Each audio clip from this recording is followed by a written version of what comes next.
Então vamos lá? Bom, por que viver de aluguel no Brasil tem se tornado cada vez mais uma coisa ruim do ponto de vista financeiro e muita gente ainda não acompanhou isso porque não fez as contas da maneira adequada. Eu vou te mostrar como fazer a conta para entender se faz sentido para você viver de aluguel ou não, ou se faz mais sentido comprar um imóvel, mas já te adianto, no geral, tá fazendo mais sentido financeiramente comprar um imóvel. Então vamos lá, vamos começar com algumas contas aqui que dificilmente são feitas na internet e que por isso as pessoas acabam cometendo esse erro ainda. E é importante lembrar que aqui a gente não quer ser dono da verdade, eu vou tentar mostrar alguns números, mas existem diversas decisões pessoais, a gente vai abordar elas depois, pelas quais você pode preferir sim viver de aluguel por toda a sua vida, se você quiser, e não tem problema nenhum com isso. A primeira coisa que a gente vai fazer aqui é ir na calculadora do cidadão, né, do Banco Central do Brasil, porque tem os números mais acurados ali, você tem como fazer a correção de valores da melhor forma, e aqui a gente tem todos os índices financeiros, de modo que nenhum outro site tem. De fato, isso aqui é uma coisa muito difícil, porque esses números com exatidão só o próprio Banco Central é que tem acesso, né? Então, aqui a gente tem o IGPM, né, desde 1989, só que você tinha uma moeda diferente, o Cruzeiro Real. Ele foi a moeda que existiu no Brasil antes do real. Então, a gente não tem como utilizar a calculadora cidadã para fazer essas simulações se a gente vai partir de anos antes de 1995, porque aí você teria que fazer também a correção da moeda, e na hora que ele faz a correção da moeda, ele tem uma dificuldade muito séria de fazer. Ele faz a correção da moeda, só você teria que saber o preço do aluguel e das coisas em Cruzeiro Real, o que é muito difícil para a gente encontrar hoje em dia, né? Você teria que fazer uma tabela de conversão, é muito complicado. Até para as pessoas que viveram nesse período,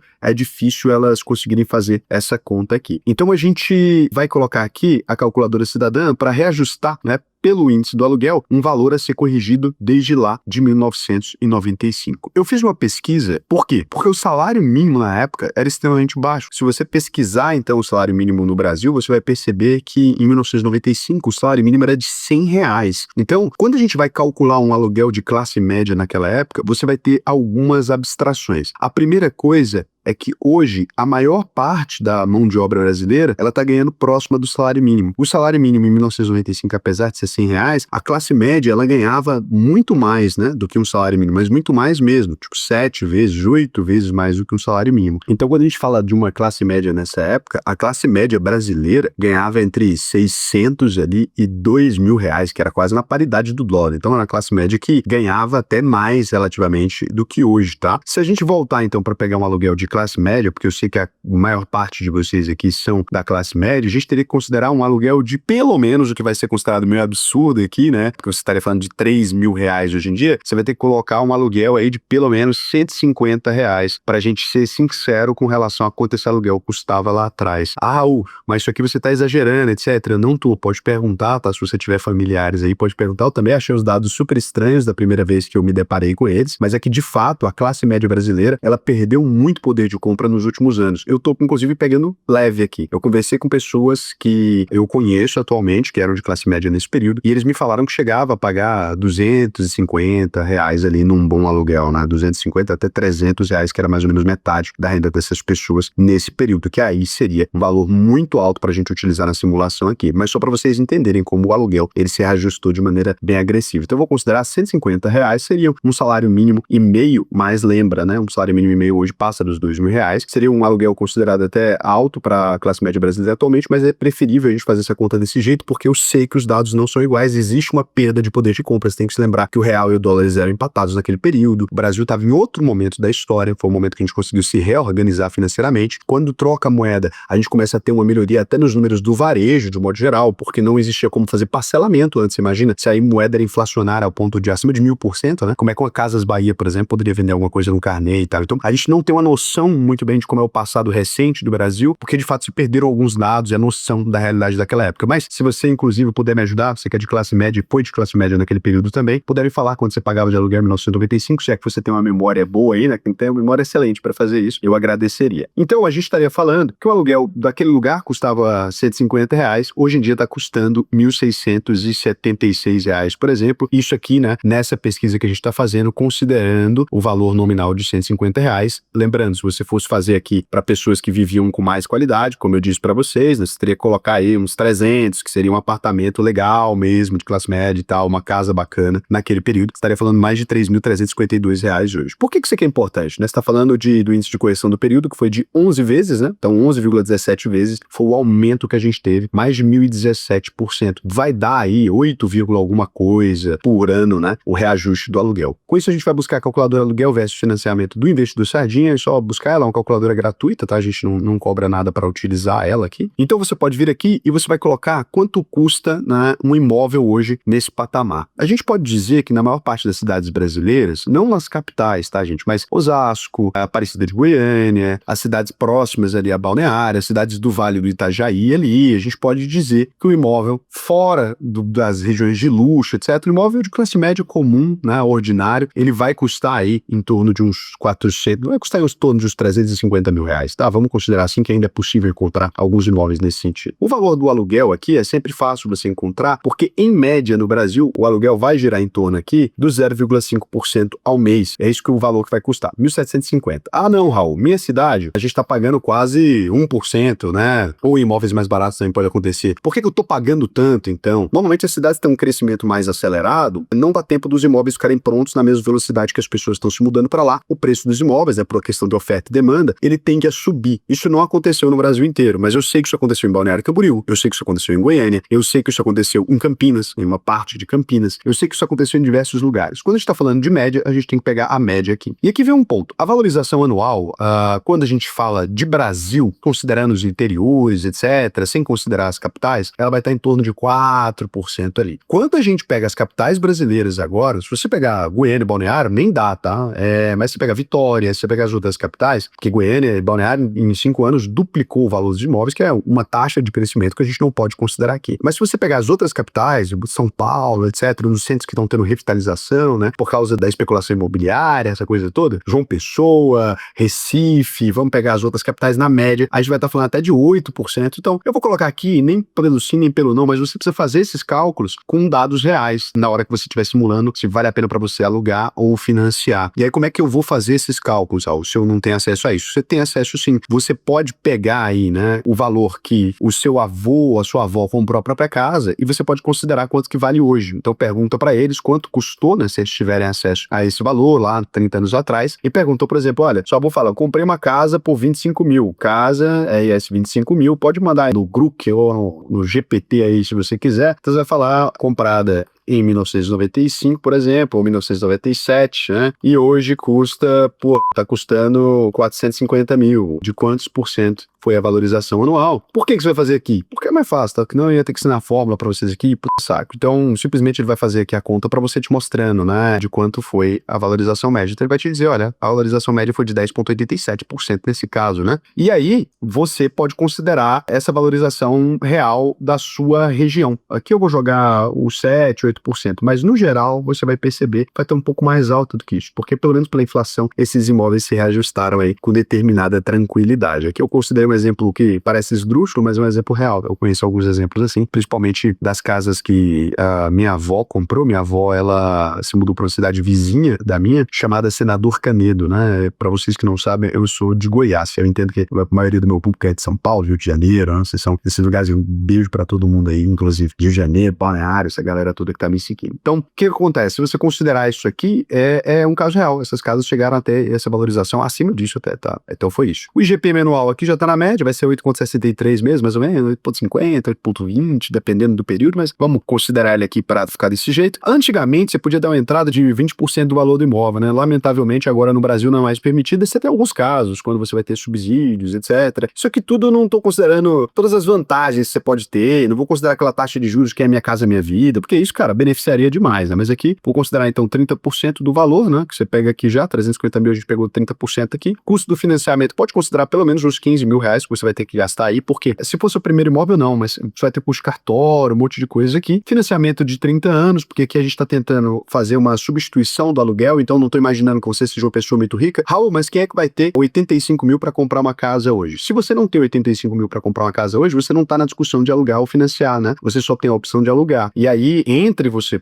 ficar na rua ou alugar uma casa, é melhor alugar. Então aqui a gente está lidando com a realidade das pessoas. Se você não tem esse dinheiro, gente, não tem como fazer simulação, né? Para você, nesse caso, não compensa. E qual a taxa de juros anual? A gente está encontrando hoje no mercado uma taxa de juros anual de 10%, 70%, até 10,50%, 11%. Então tá bem difícil. Rentabilidade anual da carteira, pode considerar 12% cansado, tranquilo, para ficar legal. Quando você fizer esse cálculo aqui, o que ele vai fazer? Aqui você vai já ver o resultado, né? E algumas pessoas vão discordar desse resultado aqui, por isso eu vou explicar a metodologia de como é que ele é feito hoje. Então, se você financiar e investir, você vai ter 7.432.000, porque é o valor do imóvel reajustado pelos anos, mais os investimentos em 30 anos, né? O dinheiro que você investiu também, resultado, financiando e investindo. Ninguém vai só financiar porque não tem nexo, né? Aí seria a pior burrice possível. Eu só vou financiar uma casa e vou pegar o resto do dinheiro e tocar fogo. Aí é burrice, né? Então, o total pago financiando vai ser de 768 mil, que é o quanto você vai gastar com a casa. Quem pagou de aluguel pagou 2.394.000. Mas não é por isso que é ruim, tá? Não é por isso que nesse caso não vai ser bom. É por causa disso aqui, ó. Essa pessoa conseguiu investir R$1.757.825, porque a tabela saque ela vai regredindo à medida que o preço do aluguel vai aumentando. Então, quem só alugou vai acabar investindo somente R$181.000. Metodologia, para a gente entender aqui o que está feito. A gente precisa considerar que a pessoa que financiou o imóvel, ela teve que pagar uma prestação de 85 mil. Né? E a pessoa que alugou, ela só teve que pagar 1.750. Então, quem alugou no primeiro mês, ele ficou muito bem, porque ele investiu direto 85 mil. O custo que a pessoa teve com o financiamento, mais o valor da entrada, correto? Os dois têm a mesma quantidade de dinheiro disponível. Um tinha 85 mil, preferiu pagar o financiamento, o outro tinha 85 mil, preferiu continuar vivendo de aluguel e deixar o dinheiro investido. E o primeiro caso, ele ainda tem um problema pior, né? Ele precisa pagar 3 mil reais de prestação, enquanto o quem tá alugando só vai pagar 1.750. No começo, ele tá pagando muito menos e já deixou o dinheiro investido. Então você pensa assim, caramba, nesse caso vai fazer muito mais sentido pro cara alugar, né? Porque aqui ele já começa a ganhar dinheiro com juros, né? Ok, ele tá investindo R$1.260, né? E aqui, o cara que tá fazendo financiamento, ele não consegue investir nada, eu coloquei nesse cenário. Por quê? Se ele tava investindo ali uma grana, né, e os dois têm a mesma quantidade de dinheiro disponíveis, esse cara aqui, ele tá investindo, pegou o aluguel dele, o que sobra, ele tá investindo. O outro cara, eu considerei que ele não tem como investir nada no começo, porque 3 mil reais ali deve ser uma parte relevante. Ah, não, Raul, mas tem um caso do cara que pode, mas aí ele tem que comparar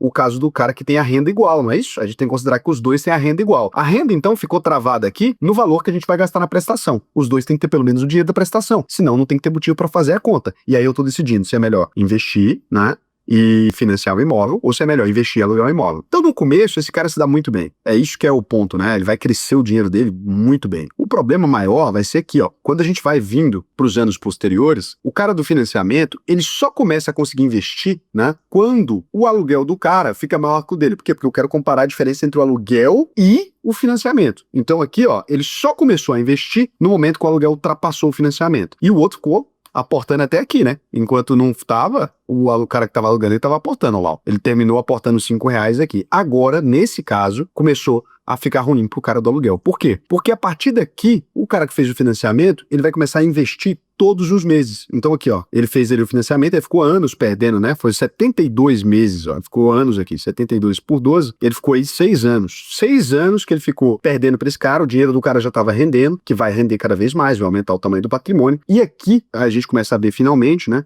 nesse cenário aqui, ele investindo, e aí sim, como ele vai começar a investir aqui agora, aqui começa o problema. Porque como é para 30 anos o financiamento, ele vai passar 30 anos agora gastando mais dinheiro, né? E o outro não consegue investir nada. E o valor que ele tem para pagar de aluguel, agora como a gente tem que considerar que os dois têm o mesmo dinheiro, eu não considerei que o outro não vai ter dinheiro para pagar aluguel, né? Se o outro tem dinheiro e tá dando no aluguel, esse cara aqui agora, a diferença que o outro tá gastando com o aluguel virou contra ele, não virou? A diferença que o outro tá gastando com o outro aluguel, tirando a prestação, ele tem 1.931 sobrando, que é o valor para ele investir. E aí, como o aluguel vai crescendo mês a mês, para eles manterem a mesma qualidade de vida, o saldo devedor desse só diminui, ele gasta cada vez menos, enquanto o outro vai pagar cada vez mais de aluguel. Olha isso. Até chegar no ponto que o outro tá pagando, né? 17 mil de aluguel e ele tá investindo 16 mil e pagando só 700 na casa. Entendeu o problema? A tabela saque ela é regressiva. Então, a cada mês que se passa, ele vai pagar menos. enquanto o valor do aluguel ele é progressivo. Um aluguel nunca custa mais barato do que custava 10 anos atrás, e com isso vai crescer. Então aqui, a gente tem uma análise final mostrando que no Brasil de hoje faz mais sentido financiar, principalmente se você é da classe média, né, das classes mais baixas, porque tem mais incentivo ainda e benefícios. Se você tem uma quantidade grande de dinheiro imobilizada, pode acabar fazendo sentido viver de aluguel porque os investimentos vão crescer no valor maior. Agora, se você tem família, não recomendo que se faça isso. É sempre bom, num país inseguro como o nosso, a gente tem uma coisa que é segura, uma coisa que é garantida, né? O imóvel para nossa família. Porque não dá pra gente olhar para nossa filha, pro filho ou pra esposa e falar assim, não, cadê o dinheiro? Não, o papai enfiou tudo em fundo imobiliário, né? Agora eu vou morar onde? Vou morar na HGLG, se der algum problema sistêmico. Os fundos imobiliários já deixaram de distribuir dividendos quando a gente olha, por exemplo, lá para os anos de 2020. Então, acho que quem tem família precisa ter uma casa. Acho que isso é fundamental, né? Ah, Raul, mas quando você financia a casa não é sua. É verdade, a casa é do banco. Mas é muito difícil confiscar imóvel de família no Brasil. Então, acaba que, por mais que você atrase 10 meses de financiamento, é muito difícil o banco conseguir te tomar a casa. Vai ter que entrar com processo, uma série de situações ali. Então, esse é o ponto que eu penso. Agora, tem algumas situações aqui. Financeiramente, então, faz mais sentido? No geral, sim. Pode ter algum caso, Raul, na hora que eu lançar minha simulação aqui, que eu moro num bairro, o aluguel não reajusta tanto, eu moro numa cidade interior, não faça sentido? Pode, vai ter, tá, gente? Não tem problema nenhum. E aí você avalia só esse quesito que eu te falei da família. Para quem que eu não recomendo, então, a compra de um imóvel, mesmo que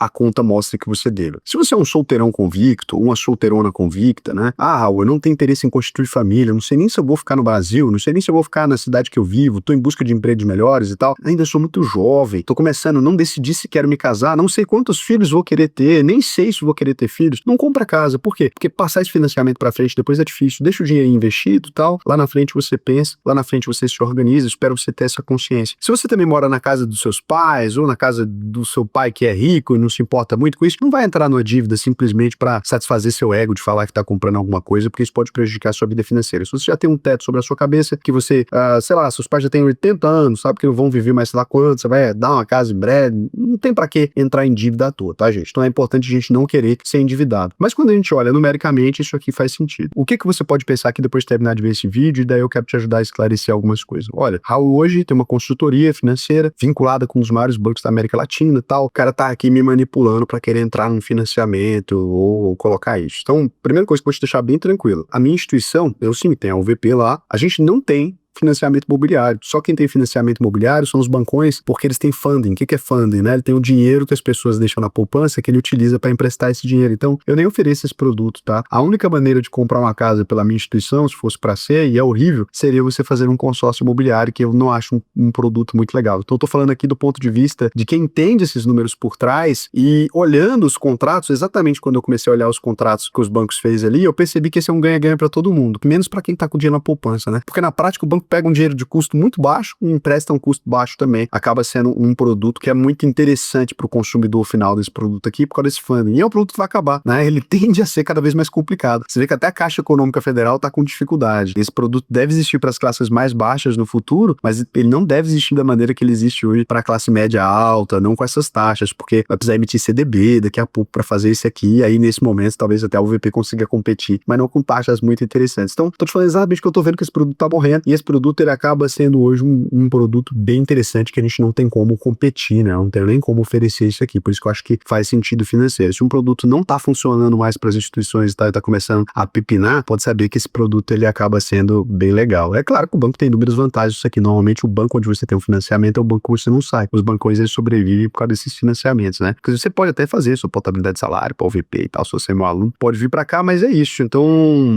tô falando, cara, 100% verdadeiro, do ponto de vista mais transparente possível, que é o trabalho que eu sempre fiz aqui. Não faz sentido para classe média e para classe média baixa no Brasil hoje viver de aluguel, considerando as taxas de juros que a gente tem, que estão crescentes. Então toma cuidado com isso, para você não perder sua oportunidade lá na frente, ficar sem conseguir comprar seu imóvel. E o negócio é o seguinte, se você quer aprender mais sobre dinheiro, né, desse ponto de vista, desse jeito mais fácil, facilitado, com a comunicação simples, o que eu te recomendo é entrar aí, né, no link que eu deixo aqui embaixo, auvp.com.br, você vai clicar no botão preencher seu questionário, vai preencher esse questionário, me conta um pouco das informações financeiras da sua vida, quais são os seus objetivos, o que você está pensando em fazer, que eu vou te ajudar a atingir esses objetivos. Só preenche o questionário se você ganha pelo menos mais de R$4.500 por mês. A UVP foi projetada para esse público, ela rentabiliza melhor a partir dessa classe média ali. A UVP não funciona muito bem para as pessoas que estão nas camadas mais baixas da sociedade, porque ela tem um custo para entrar, porque tem um custo de manutenção de plataforma aí que está tudo embutido dentro disso. Ah, eu vou ter acesso a uma corretora especial, taxa private, etc. Só que isso não se paga se você não ganha pelo menos R$4.500 R$200 por mês. Você ganha 150 mil, 200 mil, 15 mil, tudo faz sentido. Só não para essa faixa que ganha menos, tá bom? E se você ganha mais, tem até alguns serviços especiais que a gente oferece, cartão de crédito, conta no banco, um monte de coisa super legal aí. Então, espero que vocês tenham gostado do vídeo. Para mim foi muito legal fazer, preenche aí o questionário que eu vou gostar de te ensinar também. Lembrando que a UVP tem a garantia vitalícia. Não aprendi a mexer, devolve seu dinheiro depois que você concluir o curso, né? Você pode concluir o curso e pedir o dinheiro de volta que a gente devolve se você não ficar satisfeito, tá bom? Então isso é um compromisso que a gente mantém há muito tempo. Então foi isso. Gravei o vídeo sem o áudio bom.